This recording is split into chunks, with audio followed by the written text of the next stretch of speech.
gosh.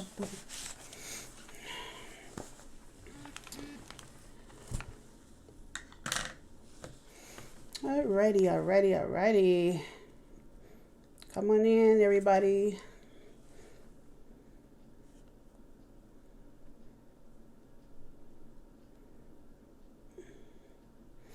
I'm going to wait a little while and see how many people's going to come in.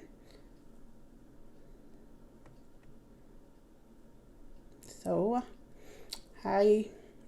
Welcome. Come on in, have a seat. Oh, my phone won't act silly right now, really. You want to act silly? Not now.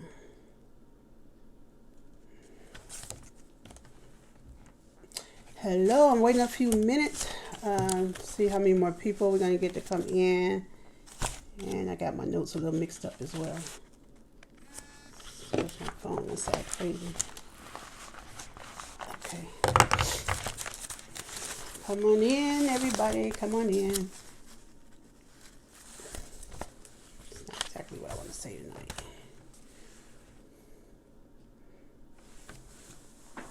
Oh, wow. Hello.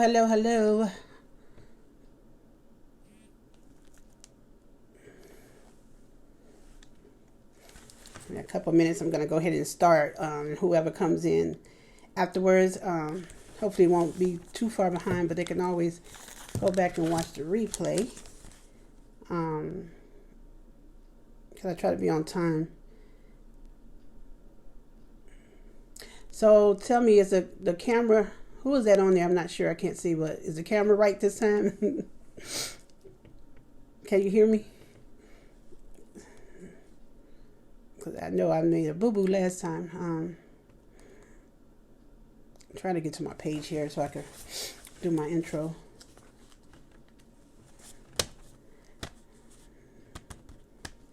Come on, phone, so don't act funny on me tonight. Okay. Come in and take a seat.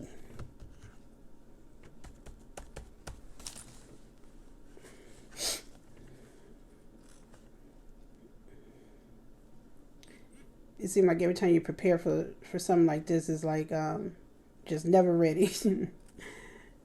Never ready, but I'm ready. I'm just trying to find my intro on here so I can read it. Hey, girl.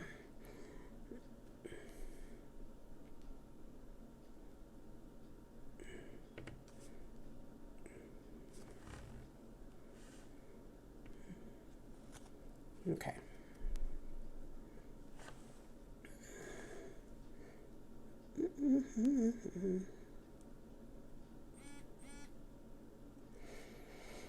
Okay, come on, phone. Don't act a fool today. I'm not in the mood for this. Okay, I think it's doing better. Okie dokie. This is how it was Tuesday. People start coming in a little bit later. Okay, camera's right this time. Great. All right. Okay, let me find my intro, then I'm going to go ahead on and get started. And hopefully everybody will come in and join us. Since I got to have this ready next time. Okay, dokie, I found it. Alrighty. Okay, well, I'm going to go ahead and start, and hopefully people will come in and join us. But my reason for starting this blog, like I said, for tonight is to raise awareness about anxiety and depression, because it is real, for one. So I do have a disclaimer that I'm not a doctor or a therapist or God or anybody. I'm just sharing my personal experience about anxiety and depression.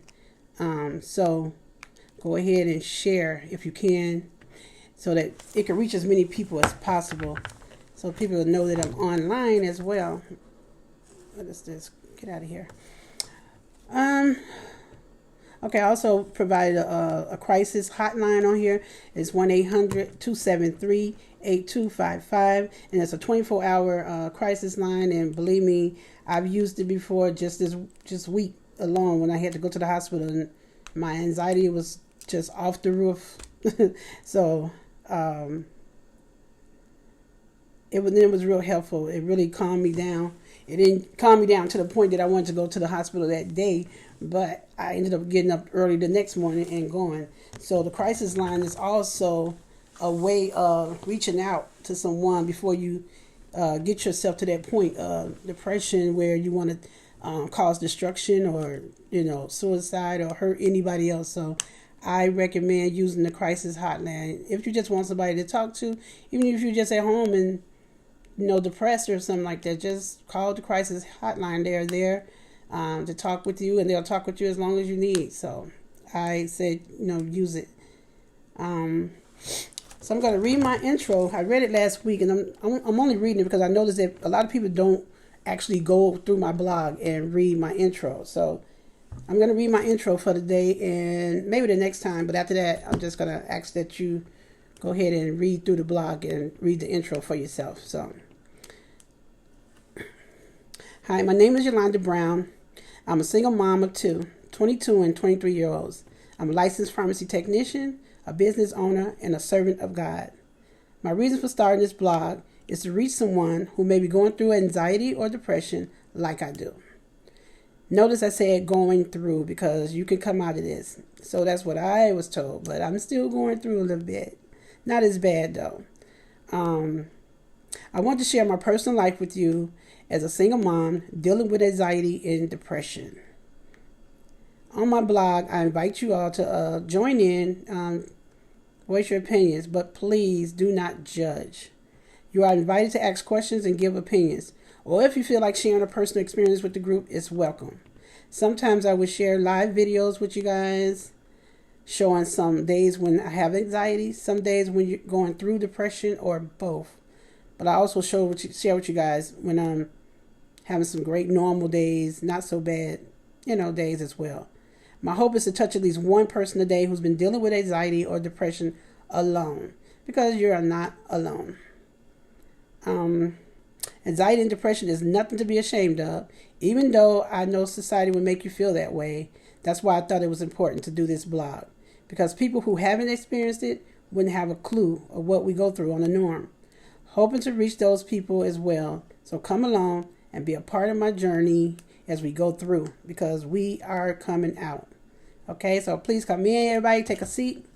And when you do, hit like and share. I want you to share because I want to reach as many people as possible that's dealing with anxiety and depression. So I wrote some notes down here because I didn't want to be bouncing all around the place. And I wanted to try to keep it in line with the years that it happened. So this is why I have my notes here, because I've been forgot something. So I write it down so I can remember to talk about it. So, and like I said in the beginning, anxiety and depression is real, especially with the pandemic going on. People losing their jobs, people are losing their homes, marriages are being torn apart, and people are just going into depression. And some people deal with it in different ways. Some people commit suicide. Some people want to kill their whole family. It's just different ways they deal with it. So I'm here because I want to send a message out to hopefully help somebody from getting to that point of destruction. We don't want to see anybody getting killed. And right now, anxiety is on the rise and depression is on the rise right now. Okay, they say the enemy comes to kill, steal, and destroy. And that's exactly what he's doing. Okay, I say the idle mind is the devil's workshop. And that is for sure the truth. So I wanted to share a story with a young lady that got in touch with me after my first blog. And she said, well, after seeing your first blog, I realized that I think my husband is going through depression. So I've asked her, I'm like, well, why would you say that? Why do you think that? And she said, because he's been off work for a couple of months, and he's not doing the things he normally do. She had to, make him go and, get a shave because he just pretty much lost himself because he's a working man. He's used to getting up every morning and working and providing for the family and taking care of his family. And he still have income. They're still financially well off, but because he's not getting up and doing what he's supposed to do normally on the norm, and watching his wife get up and work, he feels, I'm not sure, I can't say exactly what he feels on the inside, but whatever it is, it's making him where he's not being himself. He's not. She said he was shaved every day, but now he's shaving like three to 4 days apart, and don't want to go do anything out the house or anything. So to me, like I said, disclaimer, I'm not a doctor or anything, but yeah, I would say he's getting ready to go into some type of depression, or he already is. But we want to get him from going deeper into it. So I encouraged her to just be there, be his backbone, and let him know that, hey, he's still the man. He's still in charge of the household. He's a good man. Whatever she need to do to uplift him, that's her job as his wife. So she agreed with me, and I thank God for her sharing her story with me. Just like for me, I used to be that type of person. I would go out. I used to go out to clubbing when I was in that season, and then when I was in another season, I was going to church. I enjoyed going to church. I had barbecues. I did family gatherings, all that. And when anxiety and depression took over the mind, I wasn't myself anymore. I didn't do any of those things, none. And as I shared with you before on the first blog, there's 2 incidents that happened before I even knew that I was diagnosed with anxiety and depression, before I even knew it.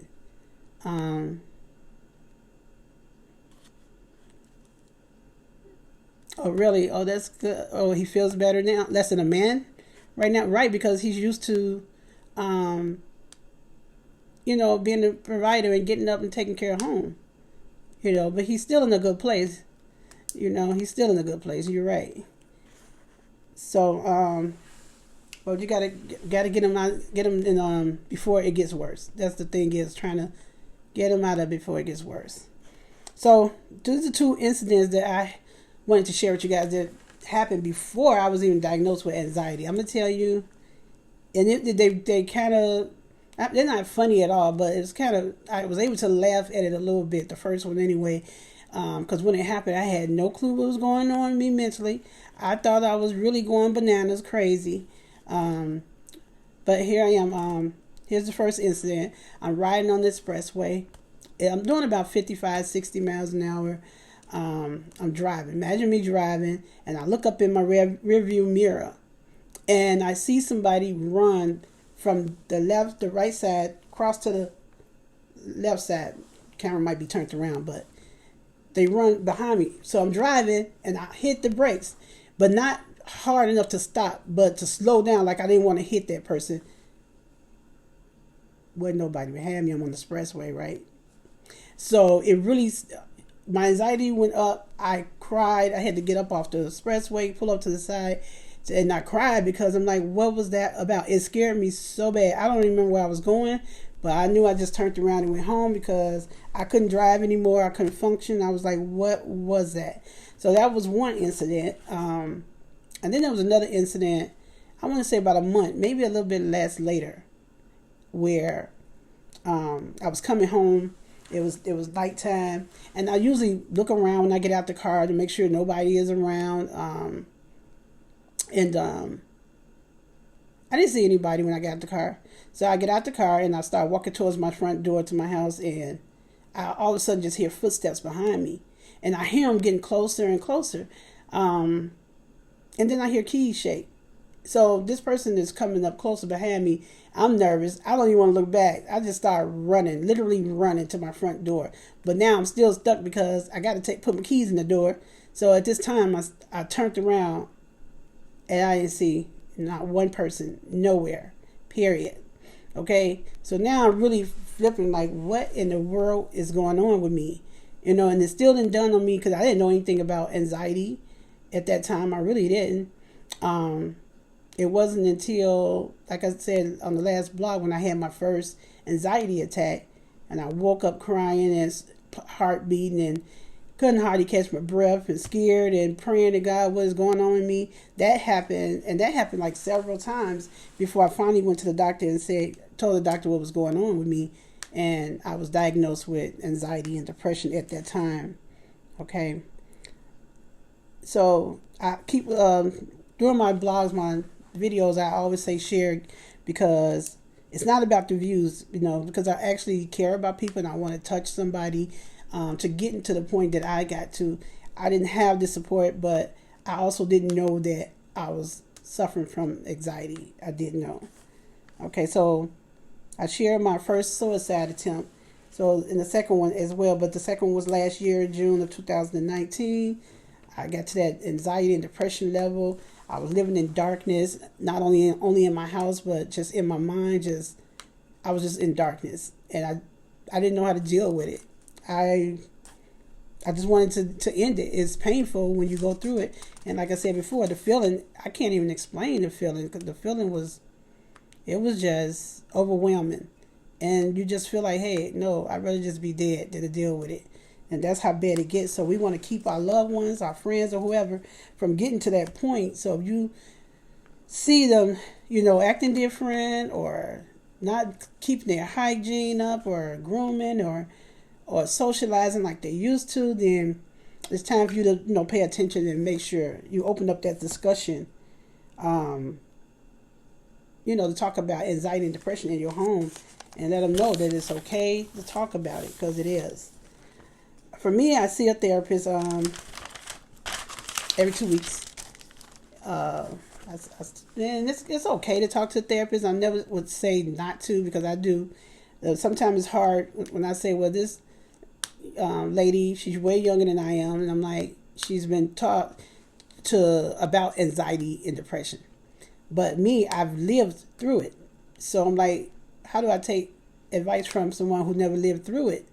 But I still go and talk to her, because it's still a good thing to have someone to talk to, especially if you're alone and you don't have anyone to talk to. So I still go, because I am alone, and that gives me a chance to have somebody to talk to when I don't have anybody else, when I'm in the house, or just having somebody that I can say stuff to that I probably wouldn't even tell nobody else. I know I have support of my other friends and cousins and everything, but I might want to tell her something that I probably don't want to tell them. I doubt it, though. I think I tell them almost everything. So I want to encourage y'all that if you are in a position to bless someone struggling, bless them. Because that, if you bless someone that's struggling, you never know. You probably save their life. Keep them from going into a depression. So if somebody can't feed their family, they're struggling. Help them feed their family if you're in that situation. That way, that'll take some pressure off that person of thinking, wow, they can't take care of their family. They go into depressed mode, and some people stay. Some people don't come back. I was able to come back, thank God, and on several occasions. Originally I said that I was going to try to come on twice a week, but I'm going to do once a week, because I'm going to do like pop-ups from here and there. So I don't want to put too much on my plate in the beginning right now. But like I did last night, I came on live at 2:41 yesterday morning. This morning, I should say. I was depressed. I was thinking about Christmas, looking at the Christmas stuff on TV, and got depressed because, usually I'm cooking dinner for my children and myself, but this year I'm by myself. So I'm like, it's no sense in me cooking, a big old turkey and all that. It's going to go to waste. So, but the thought is, I was thinking, and it got me depressed. So I got on live at 2:41. So that's what I mean by pop-up videos showing me going through depression or anxiety. And like I said before, my anxiety is mainly on the outside of the house. Depression is on the inside. And hopefully one day I have my dream as well, is to be able to open a shelter for homeless and do other things to help people. Here's a saying by Wayne Dyer. I'm not sure who he is. He said, we can't always control what's going on the outside, but we can always control what's going on the inside. So that was by Wayne Dyer. Not sure who he is. So, we have to try to grasp the concept of control. We have to control our minds, because if not, it's going to control us. And that's what anxiety is about. Your mind taking control.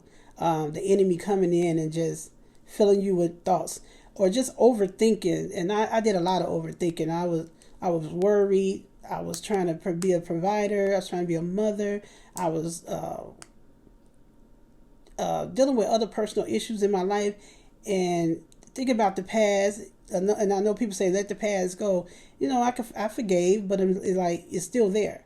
So when you sitting up there at night like I do, and all this stuff is just constantly just filling your head over and over and over, that causes anxiety, and then you end up having anxiety attacks. And if it's not taken care of right away, then it's going to cause for more anxiety attacks, and then the devil come in, and before you know it, you're on the verge of destruction and suicide. So my blog is to reach people, to put some understanding, to help those who never heard of it like I haven't at first, and hopefully to watch out for your family members, or whoever else that's in your household, or your friends, or some people on your Facebook. They might be going through it and don't know how to talk about it. So I just want to say it's okay to talk about it, and it's nothing to be ashamed of at all. It's just not.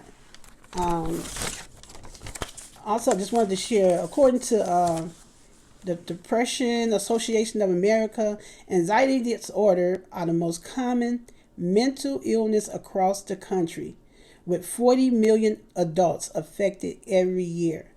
Could you imagine that? 40 million adults affected every year. That's just adults.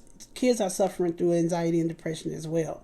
So that's why it's important to pay attention to people in your household, and keep them uplifted, because depression is not a joke at all. It's not a joke at all.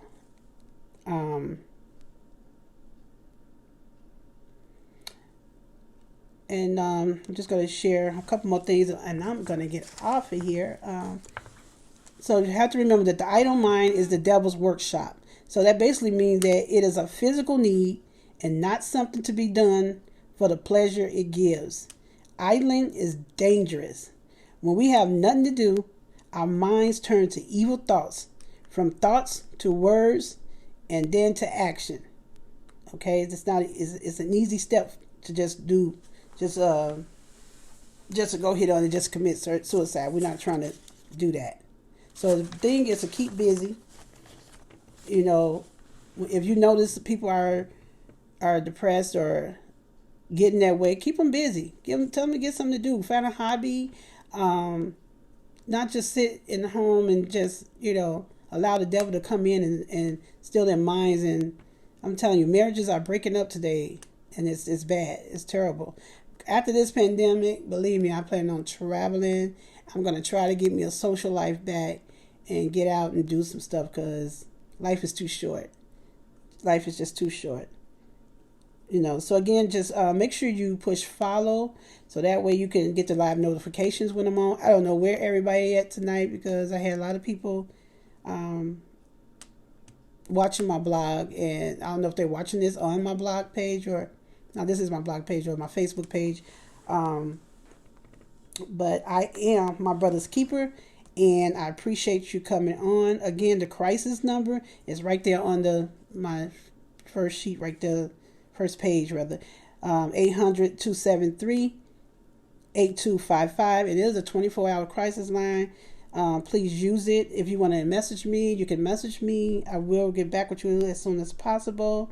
And that's about it for the night. If it was more people, I would have opened it up so people could come on and share a word if they want to. I got to learn how to do that. Rosin, you want to say something?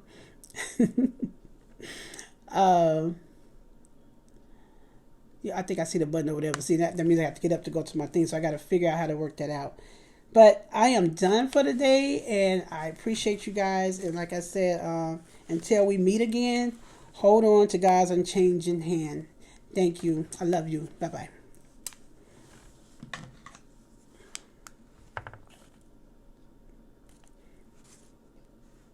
Don't want to work.